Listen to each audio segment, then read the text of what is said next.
Assalamualaikum warahmatullahi wabarakatuh.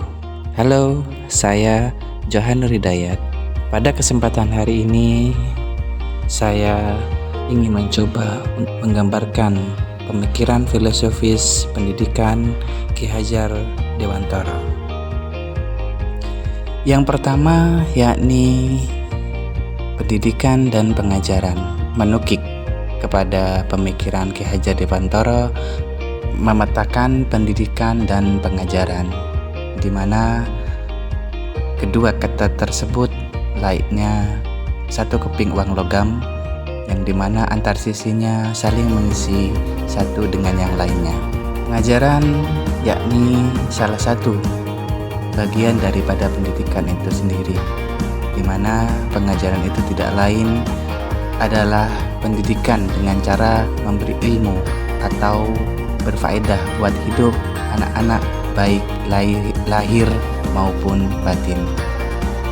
Sedangkan pendidikan menurut pengertian umum diartikan sebagai tuntunan dalam hidup tumbuhnya anak-anak, di mana maksud daripada hal itu yakni menuntun segala kodrat yang ada pada anak-anak agar mereka dapat mencapai keselamatan dan kebahagiaan yang setinggi-tingginya, baik sebagai manusia maupun sebagai anggota masyarakat.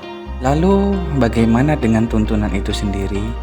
Tuntunan di sini berarti bahwa hidup tumbuh kembangnya anak-anak itu terletak di luar kecakapan atau kehendak kita sebagai kaum pendidik.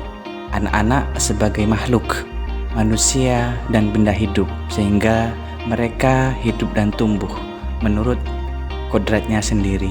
Dalam hal ini, Ki Hajar Dewantara mengambil contoh sebuah analogi ataupun perbandingan dengan menganalogikakan tumbuhan padi, di mana hanya dapat menuntun tumbuhnya padi. Ia dapat memperbaiki kondisi tanah, memelihara tanaman padi, memberi pupuk dan air, membasmi serangga ataupun ulat-ulat maupun jamur yang mungkin atau bahkan bisa mengganggu hidup tanaman padi itu sendiri. Namun meskipun pertumbuhan tanaman dapat diperbaiki, tetapi ia tidak dapat mengganti kodrat irodatnya sebagai sebuah padi. Dengan kata lain, padi yang ditanam tidak mungkin akan tumbuh sebagai jagung.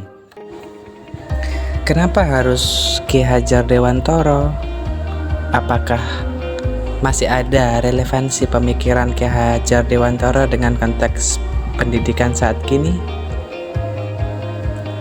Dalam hal ini tentu sebagaimana disebutkan pada wacana sebelumnya bahwa pendidikan merupakan salah satu wadah dalam menaburkan benih-benih dari sebuah kebudayaan.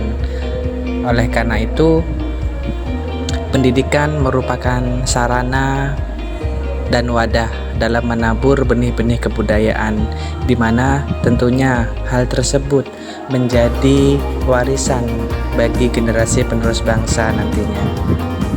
Tergerusnya kebudayaan ke depan amat sangat tergantung pada pola ataupun model pendidikan pada masa kini.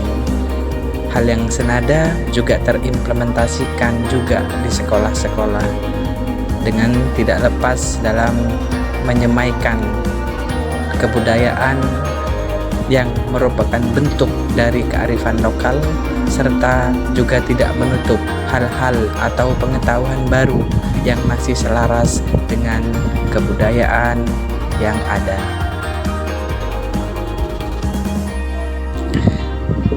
Lalu masihkah ada relevansi pemikiran Ki Hajar Dewantara terhadap perkembangan atau perubahan pendidikan pada masa kini?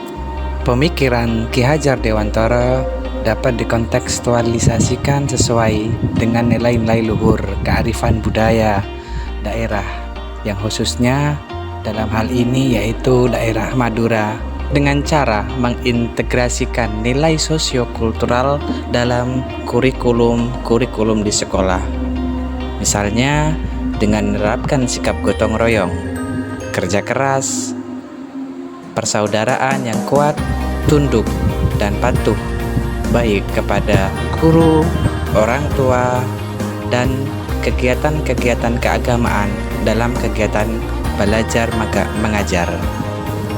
Selain itu, dengan mengembangkan kesenian daerah, khususnya di Madura, baik itu berupa rokat tasik, nyater, ngarak pengantan, begitu pula dengan musik-musik kesenian daerah. Sebagai contoh yaitu musik saronin, musik tongtong atau musik ulgaul, tari muang sangkal, dan lain sebagainya. Berbicara tentang pendidikan, berbicara tentang pengajaran tidak akan selesai pada satu titik saja. Akan muncul tantangan-tantangan baru dan solusi-solusi baru sebagai alternatif jawaban daripada tantangan-tantangan tersebut. Oleh karena itu, dalam konteks ini setidaknya ada 3 tantangan yang mungkin akan muncul. Yang pertama yakni akan perkembangan dari suatu zaman yang sering saja berubah, yang dimana keteraturannya itu tidak menentu, maka kecenderungan bagi peserta didik untuk lepas atau meninggalkan jati dirinya berikut dengan budaya lokal lingkungannya pun akan terbuka lebar. Yang kedua, yang merupakan tantangan-tantangan yang barangkali akan muncul, yakni nilai-nilai moral pun dengan etika akan sedikit banyak terkontaminasi atau bahkan akan luntur. Dan yang ketiga yakni pendidikan dirasa tidak akan hanya cukup hanya dalam konteks pengetahuan saja, namun hal tersebut juga harus diiringi dengan keterampilan yang harus dibekali oleh para guru, para pecinta pendidikan untuk selalu membekali peserta didiknya dalam hal tersebut. Maka dirumuskanlah 3 solusi dari ketiga tantangan-tantangan tersebut. Yang pertama yakni guru sedianya tidak hanya mengajar, namun juga menjadi pendamping, berikut juga memfasilitasi peserta didik dalam setiap hal kegiatan-kegiatan yang dilaksanakan, baik itu di sekolah maupun di luar sekolah, sehingga guru nanti juga bisa menjadi filter dari kegiatan-kegiatan yang dilaksanakan tersebut. Seorang guru juga tidak bisa atau tidak mungkin itu bekerja dengan sendiri, maka seorang guru bisa saling berkolaborasi dengan guru yang lainnya, pun juga dengan orang tua. Dan yang kedua, dalam hal penanaman nilai-nilai moral dan etika, seorang guru sedianya memberikan waktu pun ruang pada peserta didik untuk kembali pada Al-Quran, yang dimana merupakan sumber dari segala sumber hukum yang ada, dengan seraya mengaji dan juga membaca terjemahannya. Dan untuk yang terakhir terkait dengan pengetahuan dan keterampilan, yakni seyogyanya seorang guru melakukan field study atau study tour dalam penanaman pemahaman yang lebih dalam kepada peserta didik, serta menginternalisasikan nilai-nilai kearifan lokal dalam konteks pembelajaran. Itulah sedikit paparan terkait dengan pendidikan yang berpihak pada murid dengan merefleksikan filosofis pendidikan Ki Hajar Dewantara. Mungkin hanya itu. Saya Johan Nur Hidayat mohon undur diri. Wabillahi taufik wal hidayah. Wassalamualaikum warahmatullahi wabarakatuh.